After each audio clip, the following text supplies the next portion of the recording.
was the, okay, I just wanted to mention that. So you're welcome to our session 9. So today it's the day 9 of our training on Power BI, reporting and analytics with Power BI. So essentially, yesterday we started our conversation around DAX. We went into some of the basics. I mentioned to us that DAX is data analysis expressions, and it is the formula language for Power BI, which is the language that we use to extend the analytics power of Power BI. Power BI can do a lot by default. And by default, I mean Power BI can do so much with the default visualizations that we have. But there are certain times that you want to do a bit more. You want to just do some more things than what Power BI would grant you by default. And that is when you would need to now work with DAX. And when you're working with DAX, I also did mention that there are a couple of things that would be your target whenever you're working with DAX. The first is you want to create a new table. So whenever you want to create a new table within Power BI, you have no other means than to do that with your DAX. At other times, you want to create new columns. So for your new columns, what you would do is that you want to, probably there's a table that already exists within your data model, but the table does not have some columns. Then what would happen is you can use your DAX to add new columns to or an already existing table within your data model. And that is the second thing. The third thing that you would expect to do with DAX is to create what we call measures. And measures are calculations that you would not see the result until you have them visualized. So they are unlike your tables and the columns. So, when you create new tables, as soon as you hit on the enter button, you get to see a physical table on your data model. The same thing happens when you are creating a column. So as soon as you hit enter, you see an additional column on your data model, on the particular table that you've specified that column be added to. But in the case of a measure, you would not see that. So what happens is there would be a calculation that has been rendered sitting within a container. So for you to see the result of what is within that container, then you need to visualize it. So it is only when you add your measure to a visual, that is when you will be able to see what the result of the calculation within that measure is. That is the third thing. The very fourth thing is what is called a row level security. And I explained to us that it is a security feature of Power BI that allows you to restrict what is seen within a particular report. This is also managed with DAX in a way. So yesterday we looked at how to create new tables and how to create new columns. The new tables and the new columns that were created with DAX, they are called calculated tables and calculated columns. So we might want to read some text. And inside of those texts, you might see something like you use DAX to create calculated columns. So your calculated columns, they are the new columns you are adding. Remember that you're using DAX to create those columns. So that is where the name calculated columns came from. So the same thing, the new tables you are adding with DAX, they are calculated tables. So because you're writing DAX to perform a calculation that will result into a new table within your data model. So today our focus would be on measures. We'll start off with measures. Then I will discuss what is called evaluation context with us. So typically for classes on DAX, DAX is an ocean on its own. And for the most part of it, if you want to have a sort of a full master class on DAX, it's usually a course on its own that training organizations, they have separately from the Power BI course. So in the typical Power BI class, we just ensure that we lay a very good foundation for DAX, and get to understand the nitty-gritty of what is happening within DAX, getting to understand what is happening behind the scenes, so that whenever you try to render a calculation, you understand what is running and what the expected result should be. But some deeper things within your DAX, they are things that are, one, sometimes you figure them out in a way if you are able to understand the foundations clearly. At other times, it might just mean that you go into a DAX masterclass on its own. So, but in this class, we'll have what is enough to as a foundation to working with DAX. So we're able to render calculations. We're able to understand the concept of evaluation context, and that is just our understanding of how DAX renders calculation, what the results we are seeing, what it interprets or what it translates to.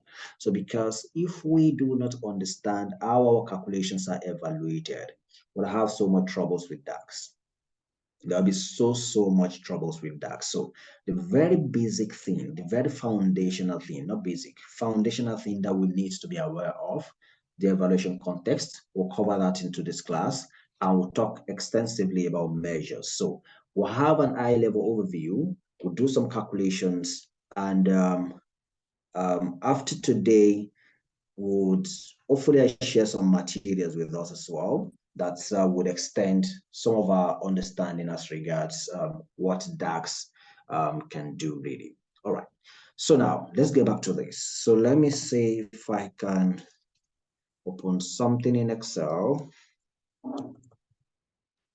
And so here we have talked about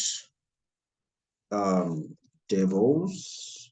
We talked about columns, which are calculated, and now we want to talk about measures. So for measures,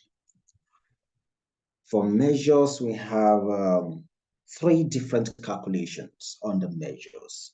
So we have what is called the anchor, we have the time intelligence, and we have the variance. We need to understand these three clearly, very clearly, so that we know what runs. But I'll first talk about anchors, after which we'll take a pause to talk about evaluation context, and then we now go back to the time intelligence and variances. When we talk about anchor measures, they are the measures that drive every other kinds of calculations. There are a lot of calculations you want to do with measures, but there is a driver for every other calculations that you want to do. And the driver is the anchor. See the anchor as the base calculation that you must always have before you can do anything time intelligence or you can do anything variance. There has to be a base calculation. There has to be a primal calculation that you need to begin with before you would be able to say that you can effectively go on to do a time intelligence calculation, or you can effectively go on to do a variance calculation. That is your anchor. And your anchor, typically, they are in two folds. I will discuss just one of them for now. We have the aggregators.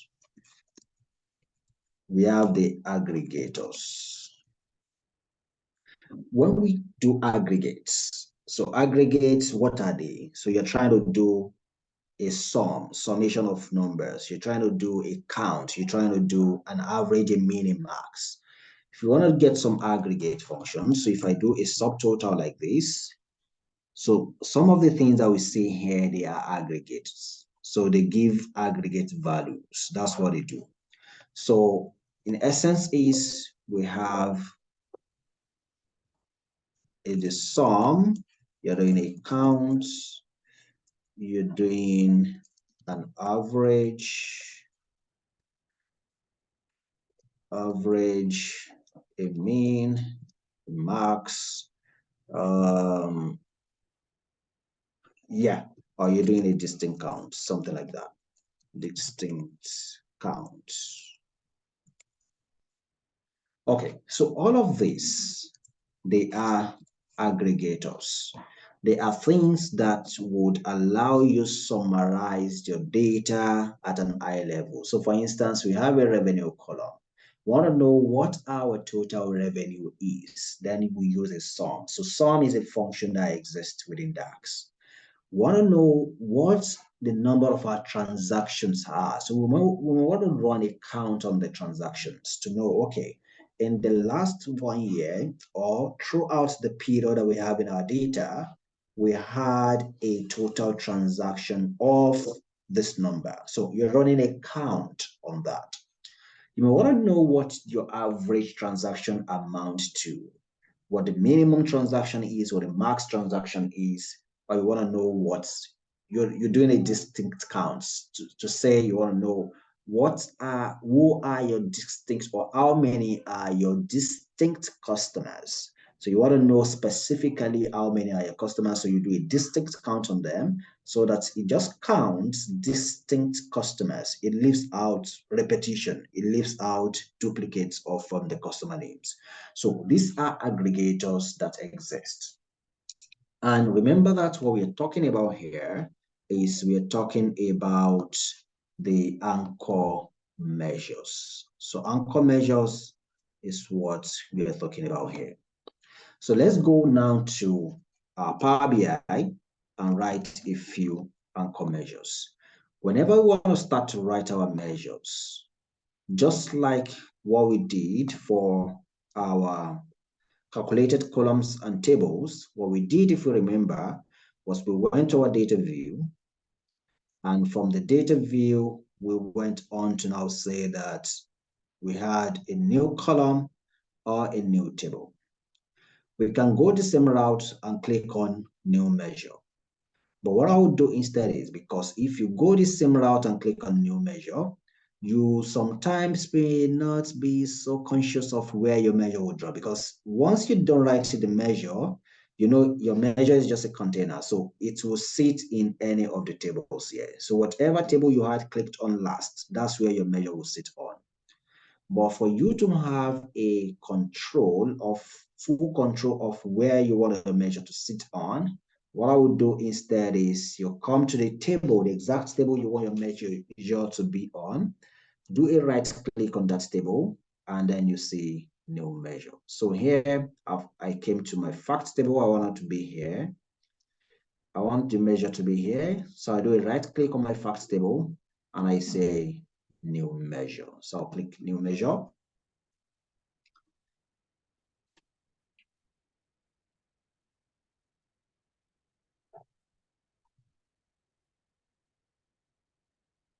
So now, as usual, we have our formula bar active, okay? And it's asking for the measure name. So now what we want to do is to get what the total sales is. So I will say total sales equal to, then I'll call on my sum function. So the sum.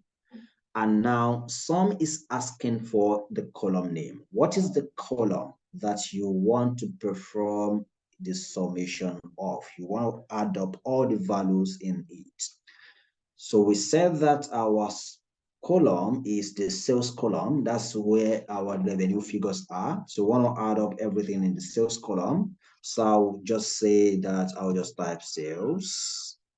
And then I can use my arrow key to go to my fact sales, and I'll close my bracket. So that's all. So it's saying calculate the sum of the sales column within the facts table. So I'll check the box.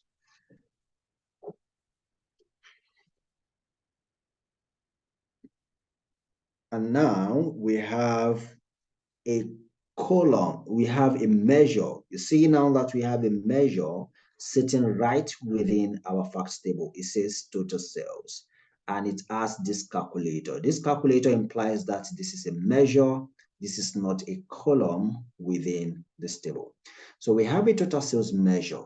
Like I mentioned, we have concluded this calculation, but we can't see the result. So it's just sitting right inside of our table. So what we need to do to see the result of that is we can now add a visual. So I'll add a card visual. I'll just put a card visual here, and then I'll go to my measure total sales. I'll check the box. And when I do, it renders out the calculation and it gives me the result. This same value, do we remember how I think in one of our previous classes, we were able to get the sum of sales as well, our total revenue. We're able to get it somehow without writing DAX. Who remembers that?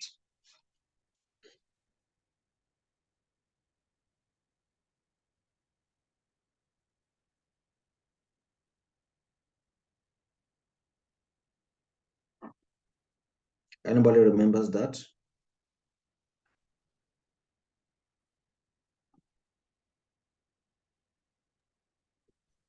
Yes. So how did we? We used the card visual. Okay. Go on, please. Okay, so I'm trying to remember. We use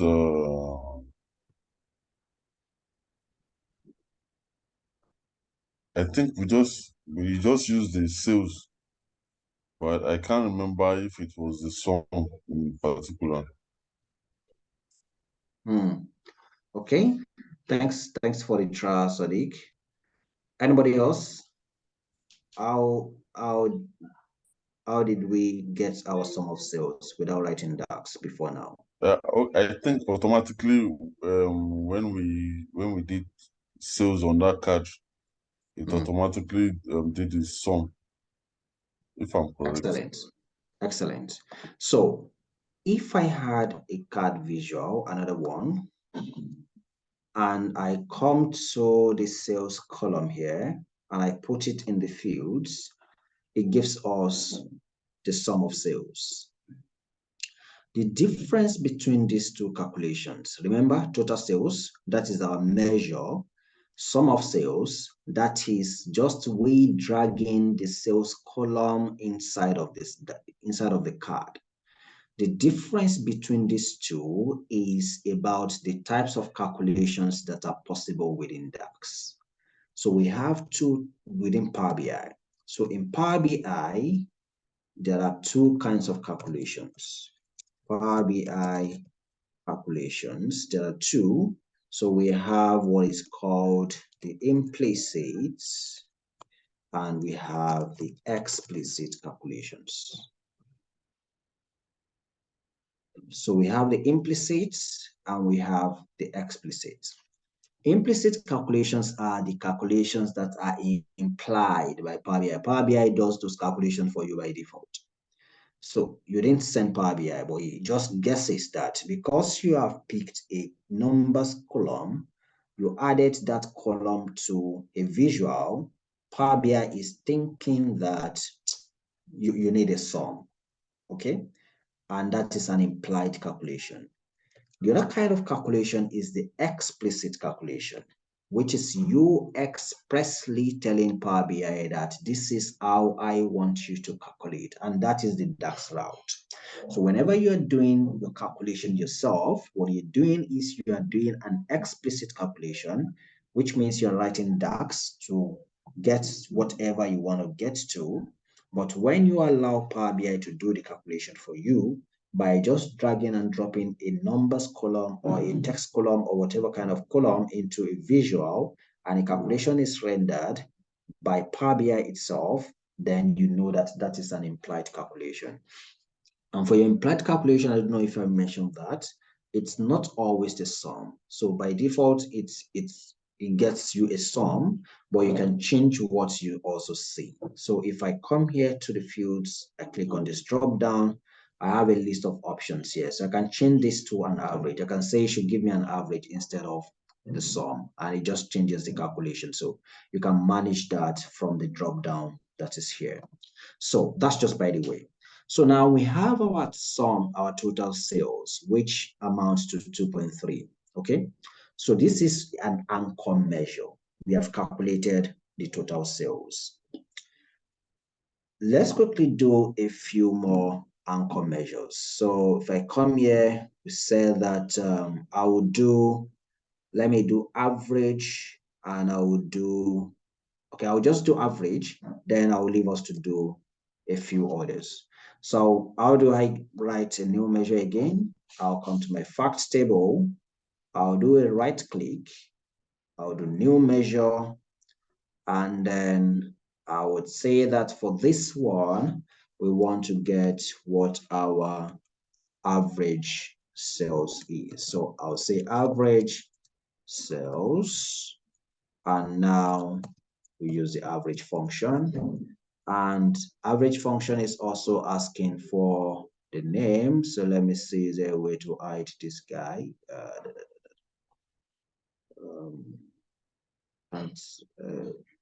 Is there a way to hide this thing? I think there should be. Disable sharing meeting info. Okay, so I'll just put it at the bottom for now. So now average is asking for just a single thing, column name. What is that column that you want to perform an average on? And this is a very important part of you using DAX functions, which is you understanding what the arguments are.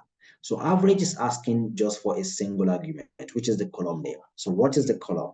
Some other functions like we saw yesterday, we saw the calendar auto function. It asks for a particular, it asks for it has only an optional argument, which is it can run without an argument. We saw the calendar function, which is the function that you can also use to get to, creating a calendar table, but you not having it generated, you have to specify the start and the end date. And please, maybe somebody will remind me at the end of the class, I stumbled upon a use case for you to use the calendar function instead of the calendar auto. So, yesterday I mentioned that for most times it's better you use the calendar auto, but just last night I stumbled on a use case for you, which is better in that wise for you to use a calendar function instead of the calendar auto. Hopefully somebody reminds me when we are wrapping up. So my point is you need to understand what the arguments are and what is requested. So when you understand the argument, you know what to supply to the particular argument. Average is looking for the column name. What column is our sales column? So our sales column that is sitting within the facts table, and then I will hit enter on this. So hit enter on this, and I'll go on to our card visual again. And for this one, I'm just going to pick my average sales. So average sales, we have it here, 229 is the same thing as what Power BI calculated for you. This is an implied calculation. This is an explicit calculation using DAX. So this is anchor measures. So anchor measures, you're writing the base calculations, the aggregate calculations that you typically would use in most of your day-to-day calculation. Those are the drivers for every other thing you want to do within DAX. So let's have a quick classwork here. So for you, you would calculate, you get what the maximum transaction is. You get what the total transaction. So let me put it on the chart. Want to know what is the maximum transaction amount. Want to know what's the total transaction performed, and then how many are the customers on our base. Okay, so let's answer those three very quickly. This shouldn't take more than 5 minutes, please. So as soon as you're done, kindly mention of the charts that you're done. 5 minutes, we should be done with this.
Hello, Olawale.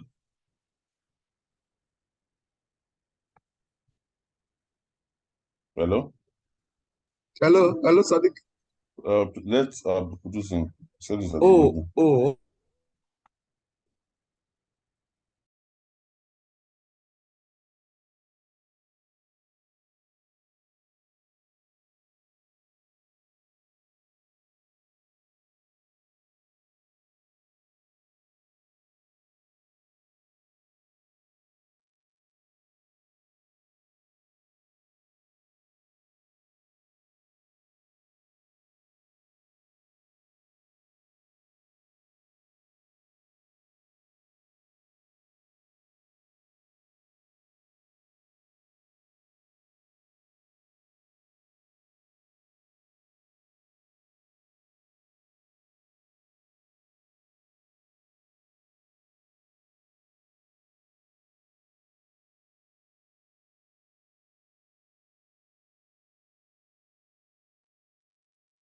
Anyone is done?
Let's round up in 2 minutes.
All right, so let me know what we have.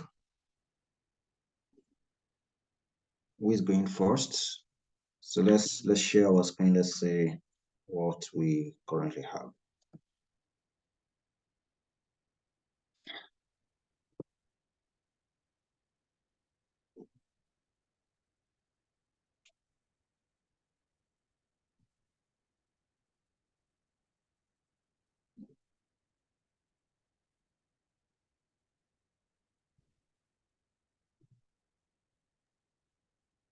Okay, can you see my screen? Yes, Sadiq, I can. Okay, so this is the first one, which says maximum transaction amount. Okay, can you click on the measure itself so I see what's in the formula bar? Okay. Okay, marks of sales. Okay, go on. So then the second one is total transaction performed. Okay, so how did you calculate that? So I used when I used the total formula, it brought up the year, monthly, but I used count. The count of the sales figures. Yes. Okay. All Is right, go is on. that correct? Yes, that's correct. It's a Okay, way to get to it. So I used the same also for the total numbers of customers. Okay, so you counted the customer ID on the customer table. Excellent. Okay, I think those are the three questions, right? Yes. All right, thanks a lot for that, Sadiq. Anybody else wants to share what they have?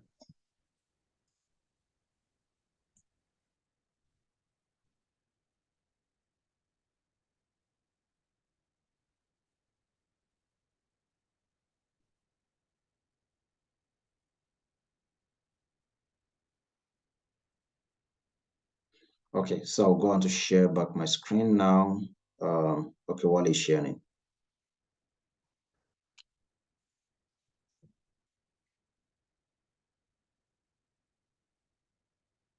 Okay.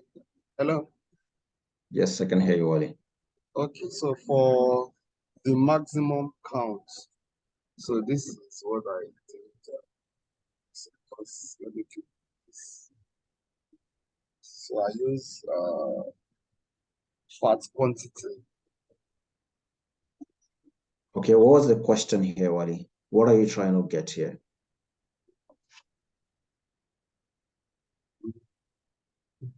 Let me check that.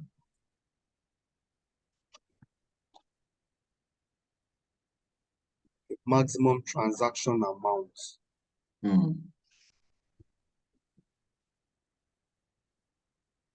So what do you think about what you currently have? Oh, I think what I did was like maximum count of transactions. No. So what you did is the maximum quantity sold. That's what you did. So because on your quantities column, what you have there is the number of units per every transaction. So a transaction, probably somebody bought bread, three units. Somebody bought pencil, 5. Somebody bought biscuit, 10. So you are looking at, for every transaction, what is the maximum quantity that went out with a transaction. So that's what you did. So if you were to do what the maximum revenue or maximum sales amount is, what could you have done differently? How would the formula be?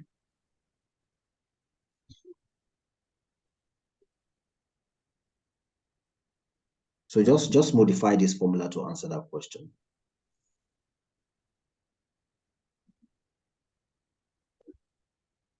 Okay.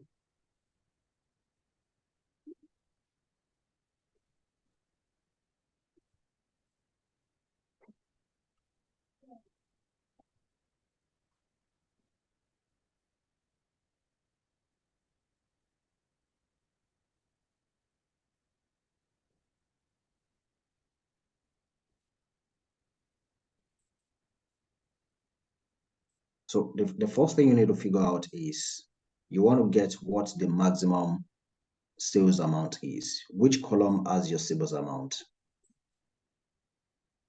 Now sales. Sales column on the fact table. Excellent. So then you select that and you run your marks on it.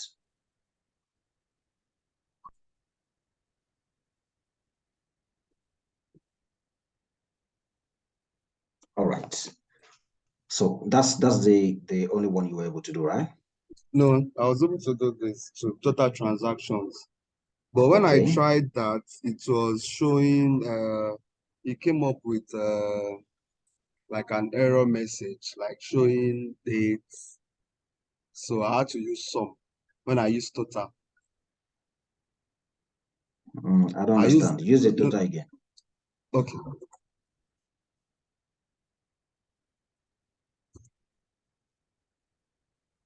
So I wanted to do total year to date. So it came up with this. No, you can't. You can't use this. Yes, so I had to go back to sum. So, but you want to get the total transaction, not the transaction amount. You want to know how many transactions did we have? Yes. Do you get the difference? Yes. So there's a difference between how much was our total revenue and how many transactions resulted into that total revenue. They are two different things. So if we wanted to know how much was our total transaction amount, then your calculation is correct. But if what we want to know is how much was our total transaction, so the count of our total transaction is what we want to know, then we'll need to do something differently. So let me just quickly share my screen. Well done, Wally, so that we can proceed with this. Sorry, I can't share anymore. Okay, so I can share now. All right. So DAX typically is about logic. It's about we thinking through what we want to achieve. Otherwise, we'll be getting some funny results and results that may throw our report off point. Imagine now we want to get what our total transaction is. Typically, if we go to our facts table on the data view, if I go to facts table, you see here that, what do you think is the total transaction from this fact table? Looking at the fact table, what gives you an idea of what the total transaction was?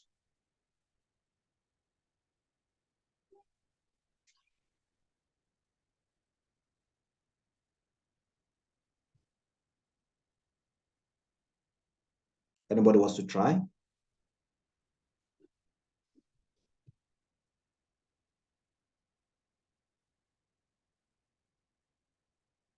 Or if I would say something else, what indicates a transaction on this table?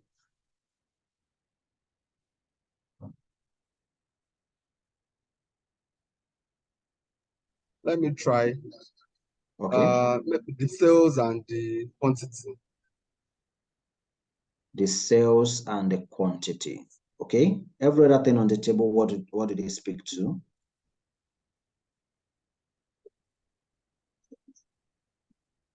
I think that question is not that clear to me. Yeah. So you said that for the indicators of a transaction on the table is the sales and the quantity. Correct? Yes, yes. So my question now is, every other columns that we have on this table, what are they speaking to?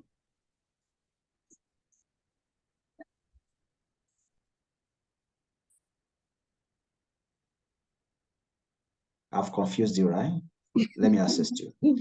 So now, if you look at any row on this table, what this means is that we had a particular transaction with ID CA 2015-106320. This transaction happened on the 25th of September 2015. The transaction was shipped on the 30th of September. The ship mode was standard class. The customer that bought it, his ID was EB13870. The sales rep that attended to the customer was organic. The location of the customer was this. The product ID for the product that the customer bought was this. The customer paid 1044. The customer bought 3 units of the item. He got no discount. The profit from that transaction was this. The unit price was this, unit price, and blah, blah, blah. So which means that for any row that we are picking on this table, it stands for a complete transaction altogether. Are we together?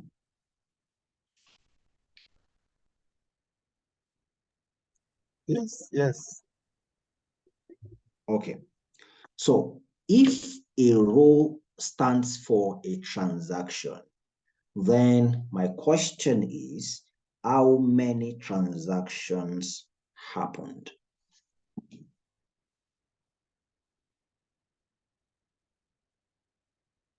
So that would be like the count of transactions. So what's the count of transactions? What's the transaction? This is on the count of rows. Excellent. So which means that for us to get the total number of transactions, what we need to do is just to iterate over entire rows, count the entire rows, and then that gives us the total number of transactions. So if I come here and I do a right click on my fact table and I say new measure, and so here I say count, or I say something like total transaction, I say count rows. There is a count row function which is just asking for a single thing. It says counts the number of rows in a table. So what table are we counting? We want to count the facts table. So I'll close my bracket, I'll hit enter. And so here, I'll add a card visual and I'll pick my total transaction. And it says 9994. So this same count rows that we did, which gave us the total transaction, is there any other way we can also get the total transaction? If you look at this, any other thing that can give us the total transaction? We have counted the rows, we got a value. Sorry, come again. I didn't get the question. We have used an approach to get what the total transaction is, okay? Which the approach was we counting the number of rows we have on our fact table. Is there any other approach we can use to also get the total transaction? I think the other one is just to look at the bottom of the table and see the information there, which is the fact table, which includes the number of rows there. Yes, but we want to use DAX to do it.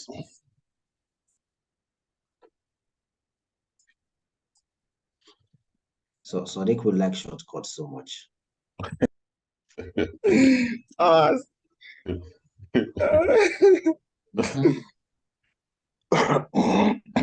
So what should we do? If we think about it, every transaction, every complete transaction would have an amount we got from that transaction, correct? Yes. Fine. So if that's the case, it means that if we go on to count the values in this column, in the sales column, we should also know the number of transactions, because for the fact that we entered a value, it means the transaction was completed. So if you go on to count this, we should get a value, we should get the total transaction. So I'll come here again, I'll do a right click, new measure, and now I'm gonna say total transaction 2, and then for this I'll just count my sales figures, and that was the approach that I think Sadiq used. And I'll hit enter here, and so for this I'll add a card visual again, and for this one I'll pick my total transaction 2. So you can expand this pane should you want to see things better. So transaction 2, I'll pick this, and we expect to get the same value. So in essence there are multiple approaches to the same thing. There can be a third approach. If I come here to my data view again, and I say that for any transaction, I'm also thinking that since we have a product ID tracked, then it means the transaction can be successful or the transaction was successful. So I may decide I want to count the product ID column also. So if I'm doing that, the difference in this instance will be that if I do a count, and so I use that to explain the difference. So if I say that total transaction 3, and I do a count of the product ID table, of the product ID column in the fact table, what I'm expecting is that this should not return a valid result. So if I come here to the transaction 3 and I pick this, but somehow it's returning the answer to me. So what I was expecting is that because this is a text column, count function is not actually meant to work on it, but somehow this is miraculous. So in that instance, whenever you want to count a text column, what you would want to do instead is to use a variant of the count, which is the count A. So if you do a count A, and then that is actually meant to return, to count the text or whatever you have there. You have text, you have numbers, it's meant to return everything for you. But your count function is only meant to count numbers column, but miraculously it went on to count this. Maybe that's an update really. So those are the anchor measures. Anchor measures, they are drivers for every other thing. They are the base measures that we have in our report. Let's quickly look at what we call, so like I mentioned, I'll take a pause here to get back to the time intelligence and variances. So I just want to quickly explain evaluation contexts. So evaluation contexts. And this is I call it the most important thing when it comes to DAX, because evaluation context is about how your calculation is rendered. What defines what you see? That is the evaluation context. So if whatever calculation you're writing in DAX, no matter how advanced it is, if you do not understand how DAX is evaluating that calculation for you, you have so much troubles in figuring out what answers you're getting or in interpreting what answers you're getting. So I want to do something very, very quickly here that I will use to drive home. This guy, I want you to go inside. Why are you here? So that I will use to drive home the point on evaluation context. So I will just quickly do, so I had a matrix visual. And so what I want to do may not be totally clear for now. It's not an issue. So I'll come here, I'll select this, and I'll just quickly come to the size of my grid, and I'll make this 30. Sorry.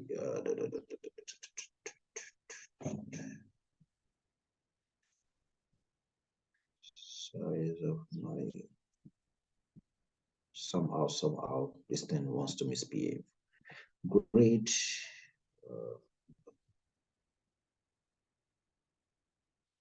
Global font size 30. All right, so I have this here. So for this, I'll just quickly go to my fact table, and then I'll select the total sales. Then I want to also select the total sales. So let me write a measure for, okay, we have quantities, do we? We don't have quantities. So let me just put in here to be evaluated, total quantity, yes. Then I want to do sales by quantity. So I'll come here and I'll say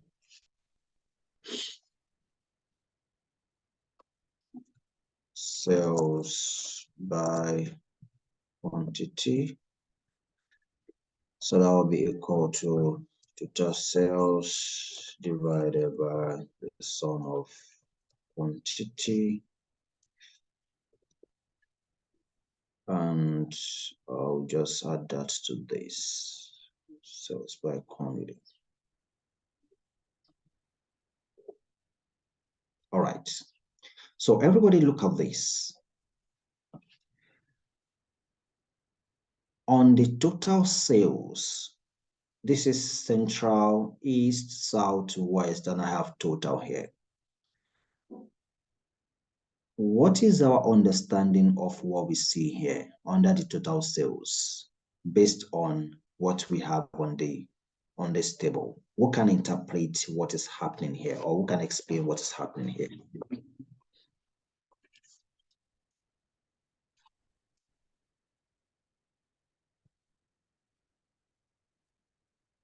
Hello? Yes, please. Okay, so what we have is region against total sales. So we have 4 regions. So for Central, we have total sales of 501,239. That's then for East, we have this total sales in that particular region. Then same thing for South and then West, and then we have accumulated sales for all the entire regions under total. Okay, so what you just explained is that the total amount we have here is the summation of everything above, right? Yes. Yes. Okay. That's explanation. I want us to apply it to the sales by quantity column. What do we think?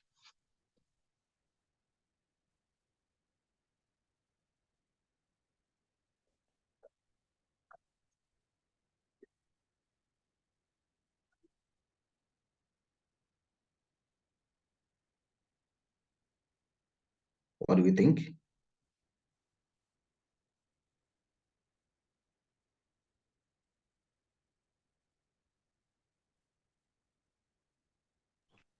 It doesn't seem to go in line with what you explained, right? To some extent. So looking at the other column, the column beside the total sales, sum of quantity. So Yeah. then for Central, we have this for the eastern part, South, West, this is total. So if we would divide this by the total sum of quantity, then we arrive at sales by quantity. Yes.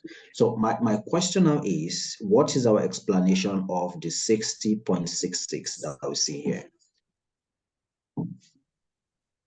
It's an average of sales by quantity. Average of sales by quantity. Okay, but the 2.2 million that we have here is not the average, right? No, it's not. Why is it different? Why is 60.66 not the sum of everything above?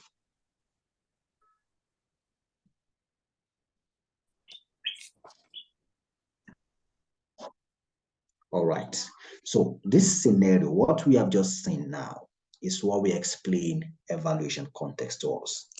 So when we are working in DAX, there are 2 evaluation contexts. We have the row context and we have the future context.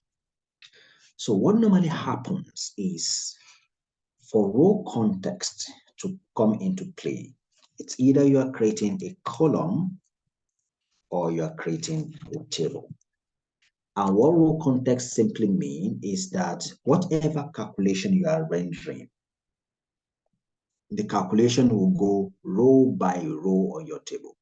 Remember that when we did the unit price calculation, we said that the unit price should be equal to the sales divided by the quantity. That's what we did. Sales divided by quantity. So because this is a calculated column, this calculation will go row by row. So it will pick the first row. What is the sales amount? 1044. What is the quantity? 3. 1044 divided by 3, we get 348. It gets to the second row. 45 divided by 3, 15. It goes to the third row. So it goes row by row and it computes the calculation for us. That is row context. So whenever we are playing within a calculated column or a calculated table, what would happen is the calculation will be evaluated based on individual rows. But whenever we are working with measures, measures work with filters. So there is a filter that is happening, that is in play. So if at the moment, if I just tried out something, I'll just add a new page here. I'll come here, I'll add a matrix V2 job again, and then I'll just come here to select my total sales. So I'll just try to increase the size of the grid, common options, and then I'll make this 30. So now, at the moment, what the measure that we have here is our total sales. When I dropped it on the table, it's returned the old value, which is our total revenue of 2.297. That's what it's returned to us. But immediately I come back here to say that, let's say, let me pick our product category and I drop it here. Immediately we see that the value 2.29 million that we saw earlier has now been broken down based on the category that we dropped. So now the amount we're seeing here, 741, was the revenue amount we made from furnitures, 719 from office supplies, 836 from technology. That is the filter that's in play. So that it's been filtered by the dimension that we had at our visual. This is what normally would happen when you're working with measures. But the total amount that we see here, the total amount is not necessarily, please let's note that. The total amount is not necessarily the summation of everything above. Rather, it is the amount of sales when no filter is applied. Did we get this, or I should explain it again? It's not clear, sir. You should just Okay. Okay. So now, what we can see here, so if I take off the category again, our measure is calculating the total sales. At this point, there is no filters applied. So no filters at all. So it returned the entire value, the lump sum, it returned it to us. But as soon as we apply a filter, which is we now selecting a dimension to filter down the values. So it went to the column. So then immediately the 2.9 million that we saw has now been broken down into what belongs to furniture, what belongs to office supplies, and what belongs to technology. And then it gave us the same total that we saw earlier. But I'm saying that the total amount that we see here, 2,297,200, does not necessarily mean the summation of all the figures above. But rather, this 2.297 is the total amount of sales when nothing is filtered. Look at this 741,000 to be the total amount of sales when we have filtered our sales category to furnitures. We made 719,000 when we have filtered our sales to, when we have filtered our categories to office supplies. So this is, at each level, they are the total amount of sales. But when a particular filter has been applied, which means that when we got to our 2.97 million, this value is the total amount of sales when we applied no filters. Do we understand this?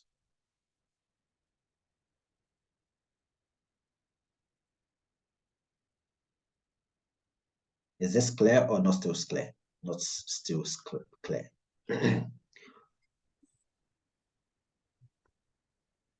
Yes, I understand. Okay, it's not clear to somebody. Okay, so which would explain what we had or what we saw earlier. So now, the sales by quantity, what this is doing is, at the level of the central region, the total sales that we made was 501. The total quantity we sold was 8780.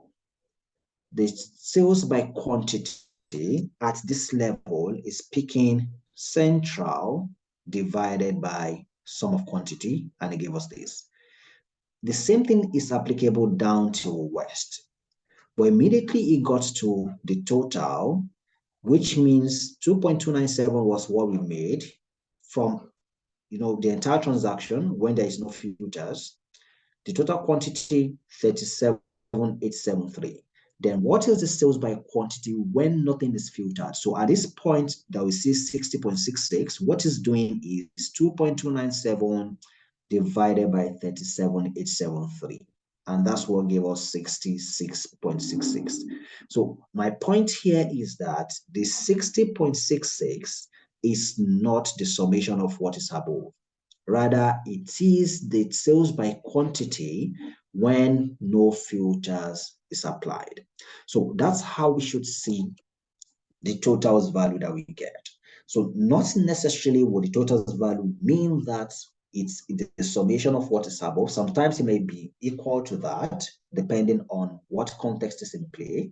But at most times, it's not that way. Rather, it has an explanation of its own, which in this case is just saying that this is the sales by quantity when no filters is applied. So the interpretation of this is to say that our sales by quantity, our sales by quantity, I don't want to use average. So it's more like saying that our total sales is 2.297.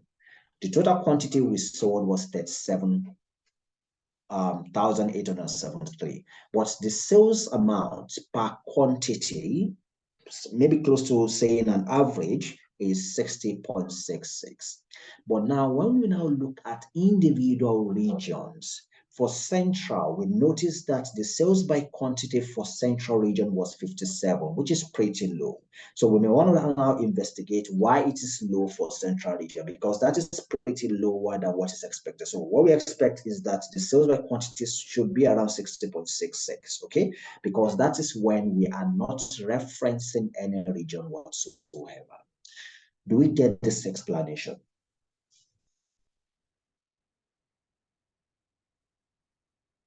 Is this in a way clear to us?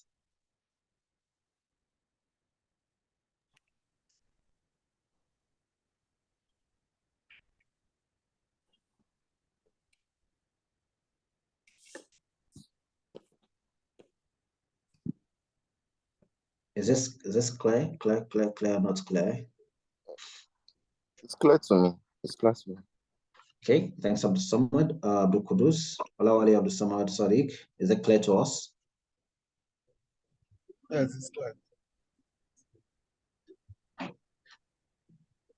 Okay, thanks, Wali. Sadiq, is it clear to you? Yes. Okay, all right. So that is the evaluation context. It's a bit deeper than this, but so I don't confuse us, let's just understand that whenever we are writing our DAX calculations, there are two ways the calculations will be evaluated. It's either the calculation goes row by row, which is applying a row context, or the calculation goes column, it goes on the entire table and runs by futures. I want to pause it on that for now, and so I can go to the next set of calculations that we do with measures, which are time intelligence and variances. But the reason why I took my time to explain a bit of evaluation context is because this would form the basis of our understanding of DAX. If we do not understand evaluation context, I'm very sure I would have challenges so much with DAX. So we need to understand what is happening. So if I want to give us something very quickly here now, okay, let's ignore it for now because of time. So we have talked about anchor measures. Anchor measures, they are the measures that are the basic calculations that we do. We use them to drive every other calculations. But sometimes some of these calculations, you want to tie them down with time to say that, for instance, when we calculated our total sales figure, okay? So we had our total sales figure. We said the total revenue or total sales was 2.3 million. But sometimes remember that this total revenue is coming from maybe 3 years of data. We want to see what is specific to a particular year. We don't want to see the entire, the entire revenue. Maybe we want to see just for the previous year or for the previous month or for the previous quarter or for the likes of those. Then we need to do a time intelligence calculation, a calculation that puts a particular time period into cognizance. That is what time intelligence means. So if I come here to this this page here, so I just take this somehow to this place, and then just want to reduce the size of this, and then I'll duplicate this. So just pick this, and for this one, I want to take off the category. Then I want to bring in, let's say I want to bring in and I'll put this on the rows. All right. So we have a trouble here. Our months are sorted in alphabetical order. How do we fix that? Anybody remembers? Have we talked about it?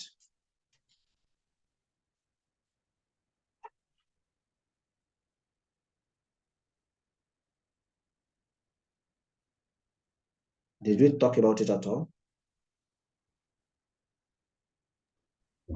I don't think so. Okay. So let's quickly look at that. All right. So now what you have here is a default sorting, okay, which means the months are sorted in alphabetical order because this is a text column. That's why it's sorted in alphabetical order. And there's a second trouble on this visual. Somebody should figure out.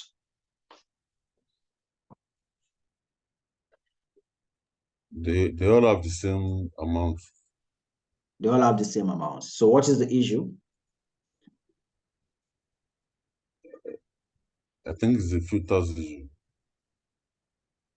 Okay. Any other thing?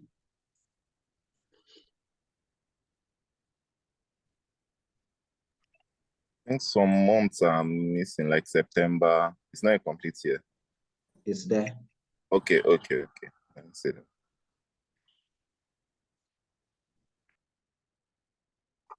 So we have the same value return for all the months.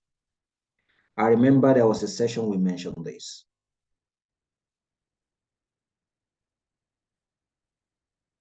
What should you do when you have something like this?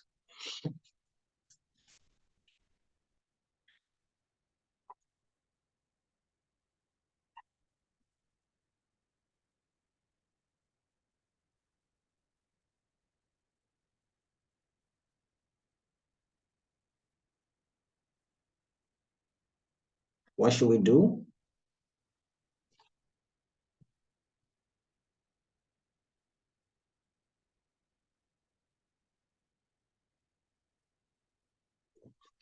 Okay, so technically, when you're trying to filter by a category, if I take out the month for the moment, and I bring in the city, you see that I have a breakdown of this sales amount by city.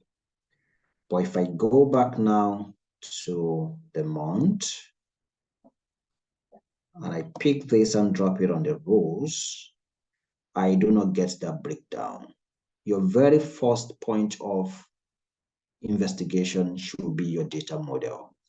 This is telling you that the two tables are not speaking to one another. Your calendar table is not talking to your fact table. That's the implication here. So you go to the data model,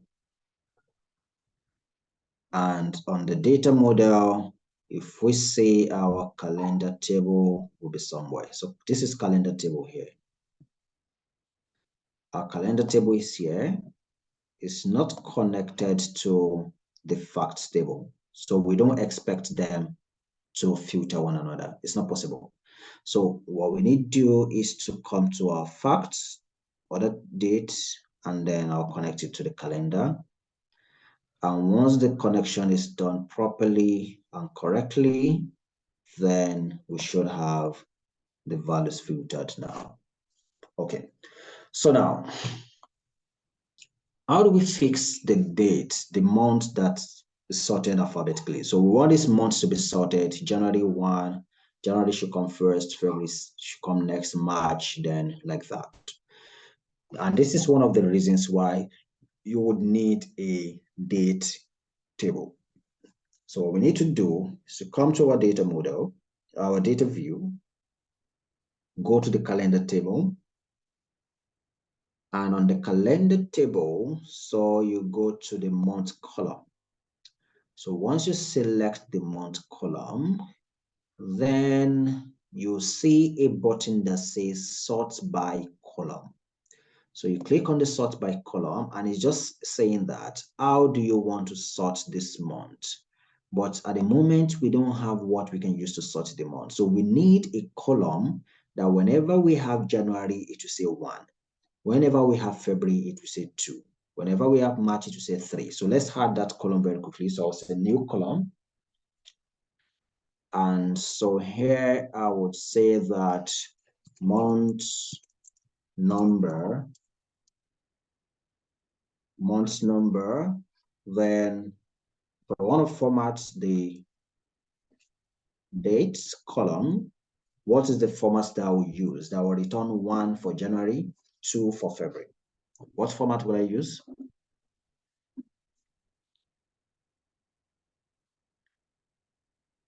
So as backward slash.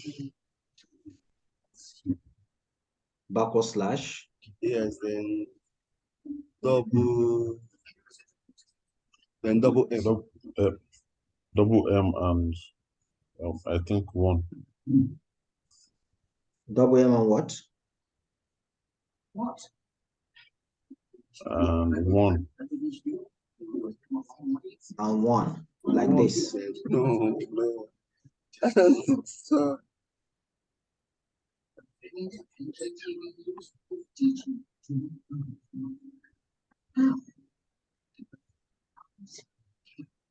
I don't think Double the one. No. I don't think the one should be there. Okay, so something like this, right? It's this backward slash. I didn't get that. I'm thinking the backward slash is not even needed also. But I think Why do you think it's not needed? Since we are just trying to get the numbers, we don't want any alphabet before the numbers. So what should be the format? I'm thinking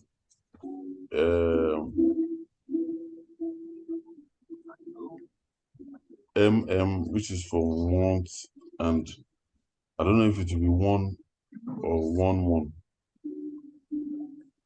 Okay, so are you saying we should use single M or double M? Double M, and I'm thinking double 1 or single 1. I don't know. I don't understand. So MM, then I should put 1. Yes, is that a 1 or double 1 or single 1? Okay, so I'm 100% sure this will not give us what we want.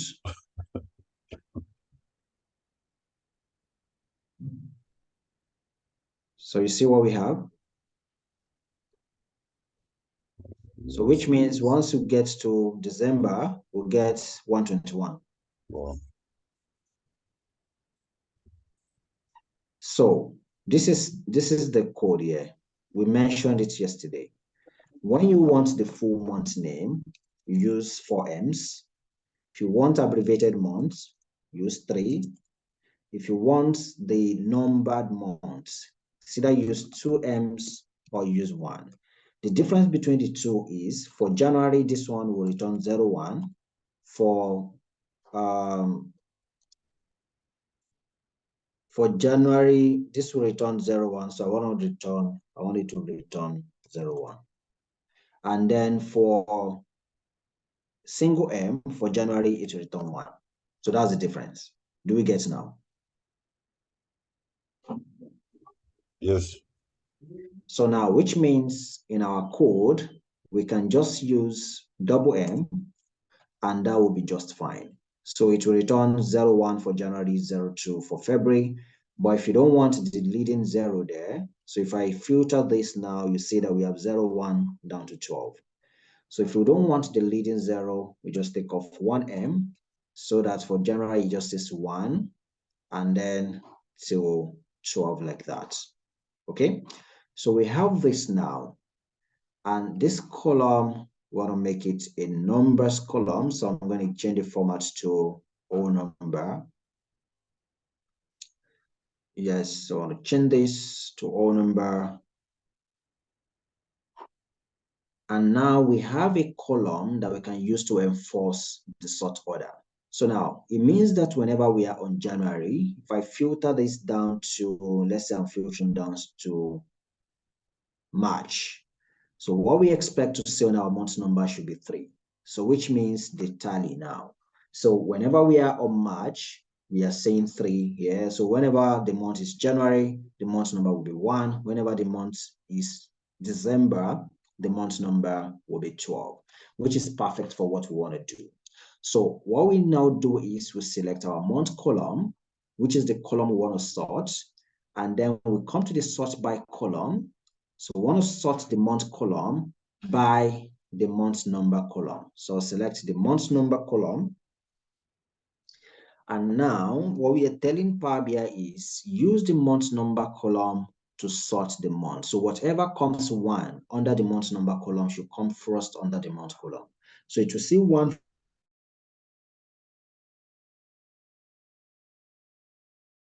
my data view, in my report view. You see now that immediately we have our months sorted. January is coming at the top now, February, March, and which is quite what we want. But now, so we have this. So let me take off this table completely. So just this remove. And so here, I'm gonna expand this out. But not like, let me add the year to this as well. Year, I'll put it here. Or let me just take out the month. So it's just the year we are looking at. So let's assume that we have a particular requirement that says that we want to see to the side of, we want to have another column.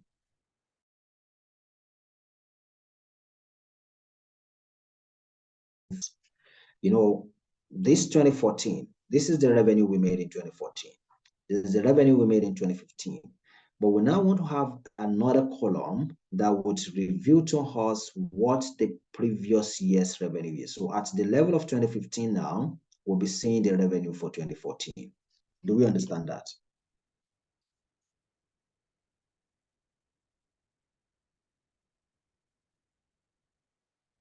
Do you understand that? No, can you please come again? Okay, my question is, we have a requirement that says that we want to have another column next to the total sales column that would give us the revenue for the previous year. So that when I'm on 2015, the line for 2015, the revenue figure that I'm looking at will be the revenue for 2014, because I want to do a visual comparison side by side, this year against last year. Okay, I get it. Yeah, so everybody understands that?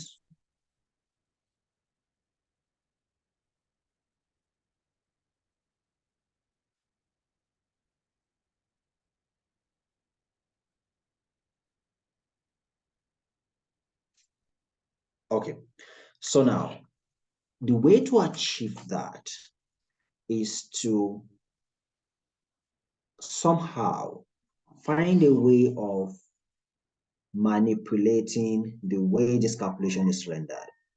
Remember that I mentioned that measures work on what evaluation context? What evaluation context does measure work on? Row or filter?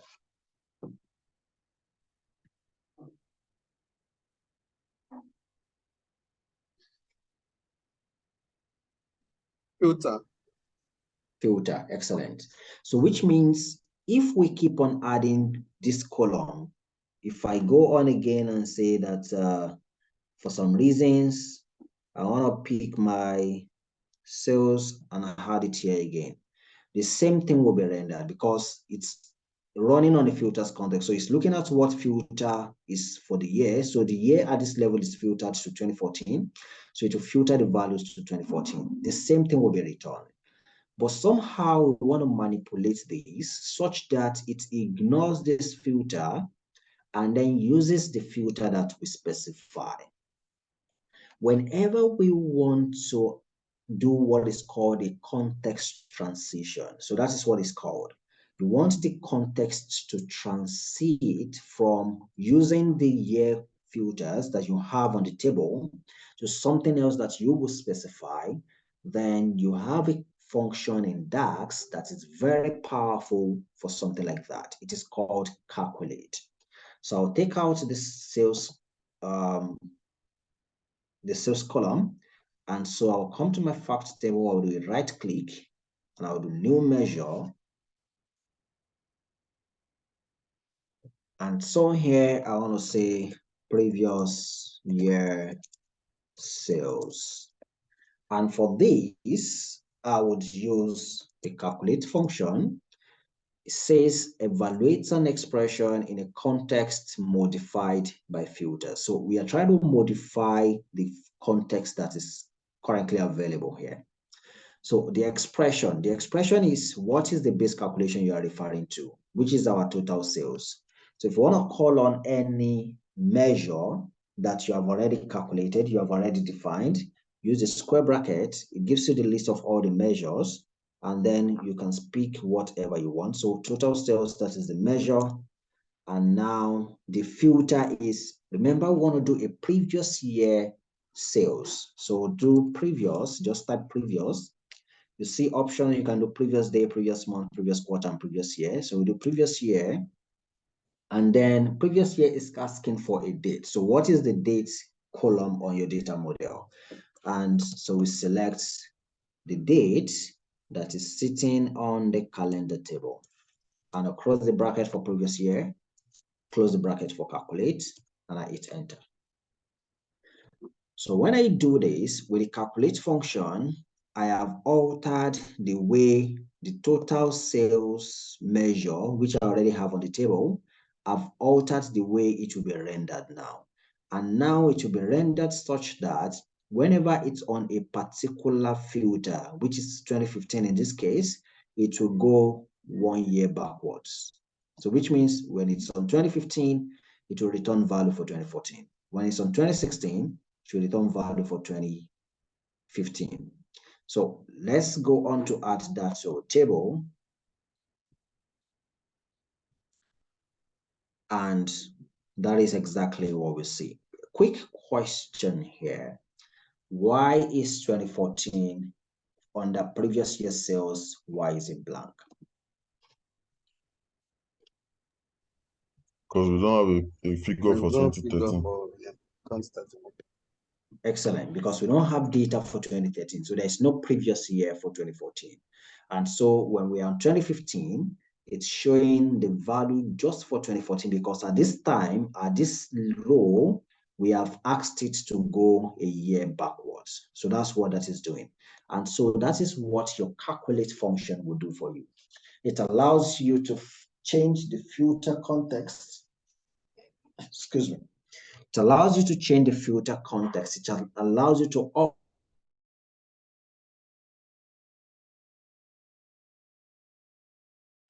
the same way we can do a previous month, we can do a previous day, we can do a previous quarter. just the same way. So let's do something very quickly as well. So for this one, I just want to take out the year and I will add the month. Okay, so I'll add a month and then notice something for our previous year's sales. What do you notice? There's no data also. Why do we think there's no data? Because in the calculation, it's supposed to be against, it's calculated on a yearly basis and not monthly. Perfect. So because at this point, it doesn't have any context for this calculation.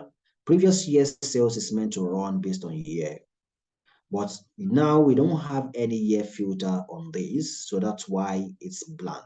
There's no context for it to run. So now, what we'll do now is this. So let's assume that we want to be see what our a sort of accumulated sales is. So which is to say that for when we are on February, for instance, we want to be able to see what we have made so far. So that is the meaning. So when we are on March, we want to see what you have made so far. So which will be the summation of January plus February plus March. When we get to April, we want to see how much we've made so far. So it will be the summation of January, February, March, and April. When we get to May, we sum up to May, to June, sum up to June. So to do that, we have a couple of ways to achieve that in DAX. So I'll do one or two, then we call it a day for today. So here now, what we'll do is this. We want to say total sales year to date.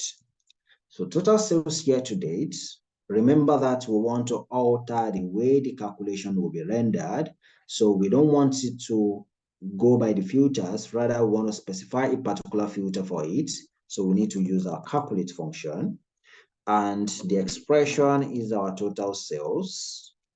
And then what filters do we want to apply? So we want this to go from, having to sum up when it gets to February, it should sum up January and February. When it gets to March, it should sum up February and March. So we'll do dates YTD, dates year to date. And then this is asking for the date column, so which is our dates on the calendar table. So I'll pick dates on the calendar table. I'll close my bracket for this, close my bracket for calculate, and I'll hit enter. So when I do this, if I come here now to my calculation, I'll pick it and drop it here. And now totals year to date. Okay, so for totals year to date, I'll need to add my year as well. So this is doing year to date. So I'll add my year to this. And then, so if I go a step downwards here, so now we see that we have for January, the total sales for January is 14,000. The total sales year to date for January is still 14,000. But as soon as we get to February, our total sales is 4,000 and the total sales year to date became 18,000. So it rolled it over with the sales for January. And the same thing for March, the year to date, and this will continue till December. So immediately it gets to December of that year, it will reset, and then it starts the year to date again. But let me do another one very quickly, and this should be the last thing for today. So now I want to do totals quarter to date, and I'll say calculate total sales dates QTD, and I'll supply the date column that is sitting on my calendar table, and I'll hit enter. And for this one, you tell me your understanding of what is happening. So I'll come here to totals QTD, pull that in, and I need somebody to look at this and explain what is happening.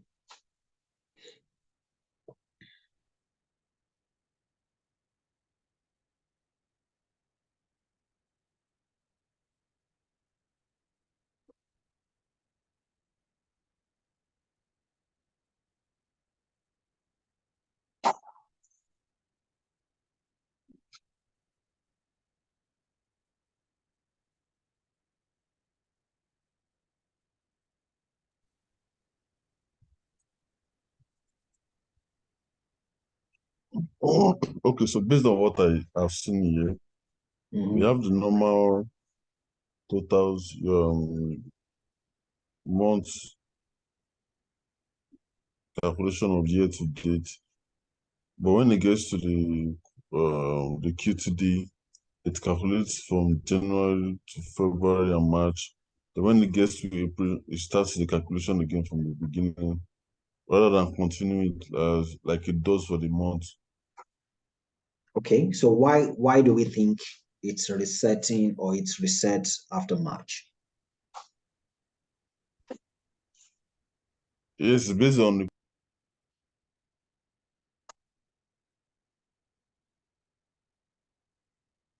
Why did it reset after March?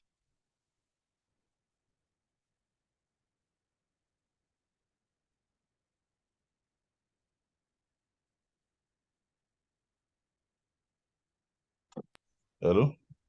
Yes, I can hear you. Okay, it has been set to calculate the quarterly. Excellent.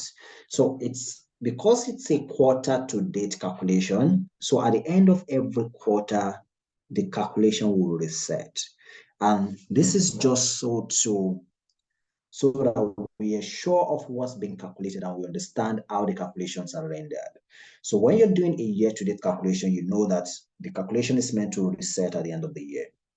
When you're doing a quarter to date, it's meant to reset at the end of the quarter. If you're doing a month to date, it means that you have dimensions that are lower than the month and they are rolling up to the month level. So maybe you have weeks or you have days and you have those values rolled up until the month. And then when the month ends, the new month starts, the values would start all over again. So this is some time intelligence calculation that we're doing, and essentially they are called time intelligence calculation because these calculations are driven by time. These calculations are rolled by some time period. This is the second kind of calculations that we can do with measures. We talked about anchors, and then we've talked about time intelligence. So we have variances to do. So tomorrow we'll look at variances and we'll look at the Power BI service as well. And no, tomorrow, I said tomorrow, no, that will be on Saturday. So, but before Saturday, I would want us to work more on this, extend a bit more of, our report. Let's add a few more analytics to it based on the DAX that we have learned so far. We added to it. I know at this point, some of us we might be feeling that this is complex. Yes, it's this is the point that makes Power BI really. So because if it were just to be visualization alone, anybody can pick it and do. But thinking about you writing calculations that will drive business requirements, that is what is the key area of Power BI, which we cannot do but attend to. And the way to get better with DAX is by doing. The more we do, the better we'll get to be. So we have, there is a documentation for DAX functions that would explain the calculations, that will explain what the function is, explain the argument, explain the scenarios, why we want to use them.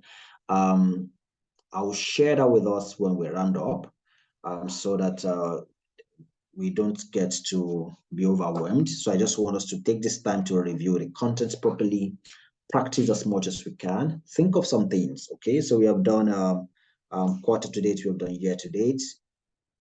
You may want to do months to date, We want to do previous day, previous month. We want to do same period last year. All of these are calculations that are possible. Okay, and try to explore, lay your hands on those. Improve on your report, the one you currently have. Add those analytics to it, and then we'll see again, inshallah, on Saturday, which will be the last class for us. And if you have questions, please let's do endeavor to come to the class with our questions then. Anything before we close for today? Yes, you said we should remind you on the calendar function. Okay. Rather than Okay. use, okay. All right. So let me quickly touch on that. So here, I'll create let me add a new table. So now, I mentioned to us the difference between calendar and calendar auto yesterday. Who remembers? What's the difference between calendar and calendar auto?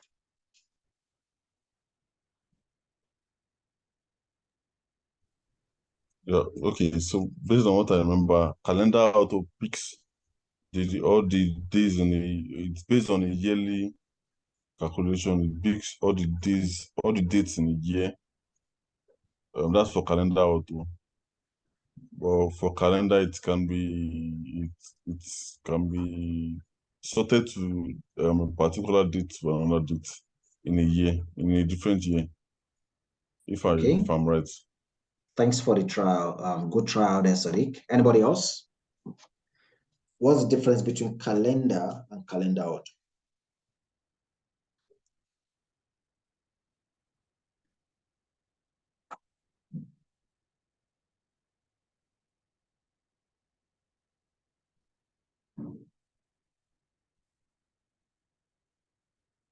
Okay, so very quickly again, calendar auto looks at your data model. It's able to figure out what the earliest date on your data model is and what the latest day on the data model is. And it gives you a sort of the full year dates in between. So for instance, if the earliest date on our data model was, say, February 28, 2010, and we have data up till March 22, 2011.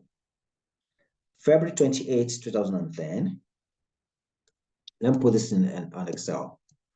So we have 28 February 2010. Then we had data up till 31st March 2011. What calendar auto would do is it would pick what is the year here. This year is 2010. This year is 2011. And it will give us the full calendar dates between 2010 and 2011, which means the first date we would see on our data model will be 1/1/2010. And what will be the last date on our data model? On the calendar table? That's 12/12/2011. 12/12. I mean 31/12 rather, sorry. 31/12/2011. Excellent. That's if we use calendar auto. So it just looks at what is the earliest year. So the earliest year is 2010, latest year 2011. It gives us the full date for both years or in between the years.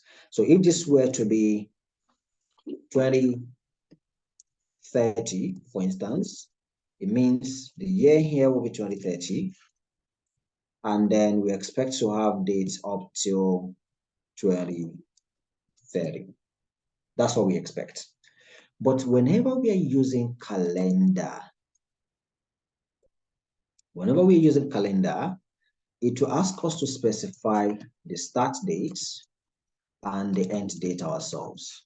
So it means we are coding what the start and the end date is. So now, if we specify the start date to be something like 28/02/2010, and we set the end date is 31, 03, 2011, 2012. Okay. What do we think would happen when we have transactions for 5th April 2012? What do you think would happen? Will our calendar table expand?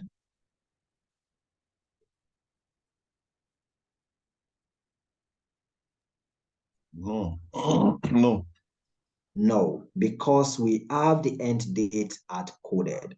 So it will not expand. It will always be on this, which means we would not have the full analytics as we are supposed to have. Because now there will be some transactions that will not be captured in our report because the date calendar or the calendar dates that we are using already ended. So it didn't capture this date, so the new transactions will be omitted. But there is a way, there is a time that you will want to use calendar function. So many times you want to use calendar auto because you want your calendar table to auto expand when there are new dates on your data model. But there is a problem in a particular situation. So assuming that on our data model, we have a fact table, we have a customers table, we have a customers table, we have a product table, we have a location table, and the likes. But now for our customers table, we have details like the customer ID, we have the ID, we have the name, we have the address, we have the date of birth. If we have the date of birth on the model, and one of our customer was given birth to on 24th of January 1930. 24th of January 1930. And on our facts table, we have the transaction ID, we have the amount, we have the quantity sold, we have, let's say we have the discount allowed, and then we have the transaction dates. And so for the transaction dates, the earliest transaction happened on the 2nd of February 1993, and the latest transaction happened on the 31st of July 2015. If I am using calendar auto, if I'm using calendar auto, in this instance, what date range will I get?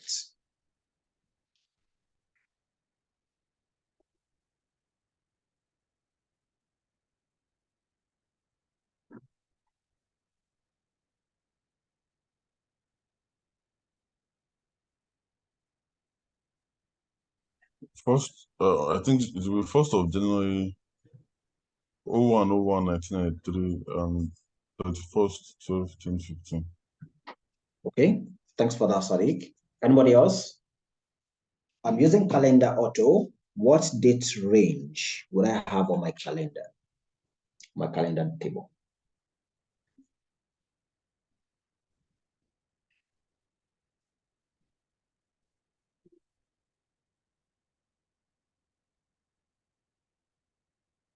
So one question, does it include this DOB also?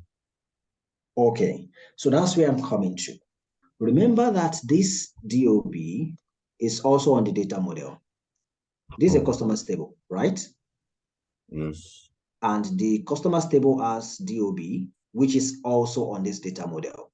So what calendar auto is looking at is not just the fact table. Calendar auto is looking at the entire data model. It will figure out what the earliest date is, which in this case is this DOB, and it will figure out what the latest date is.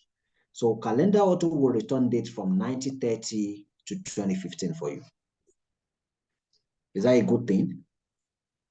No.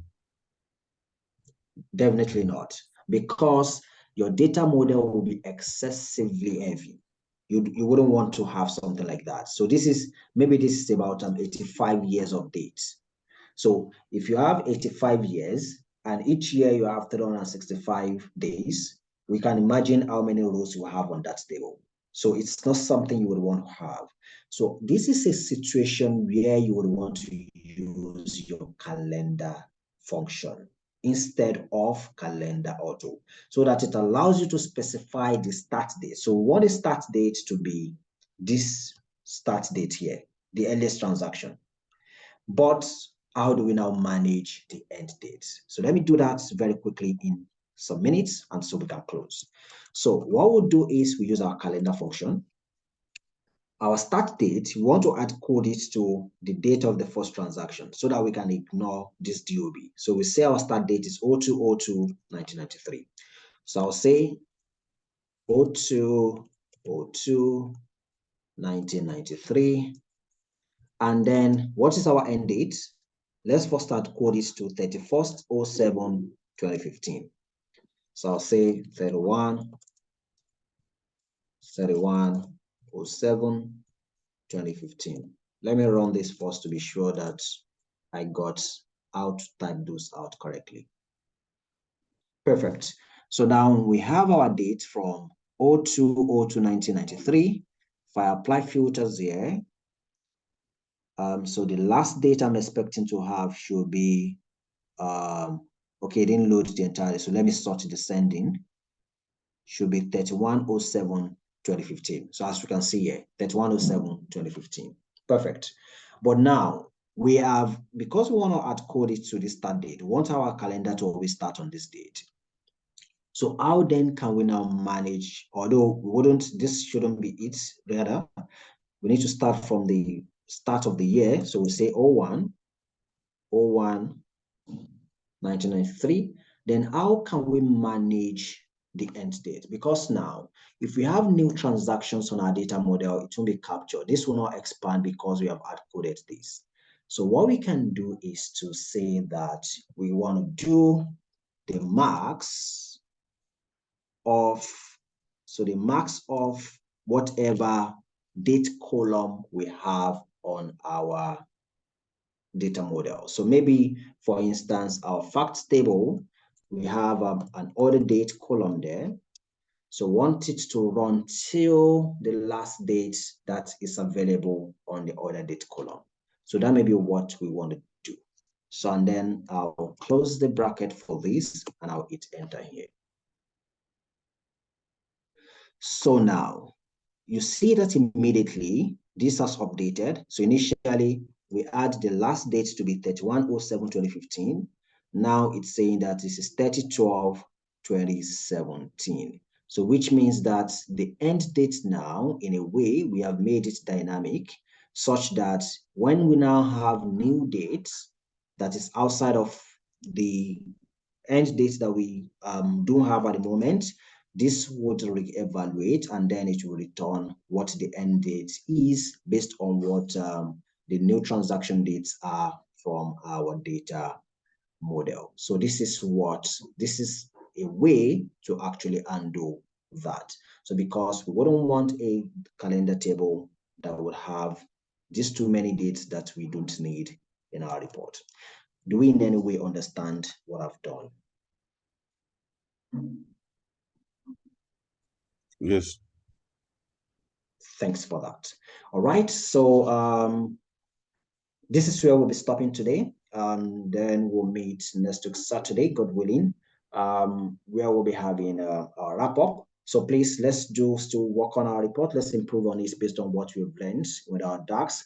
And I would want to see our report again in the next class, after which, before we go into the content for that day.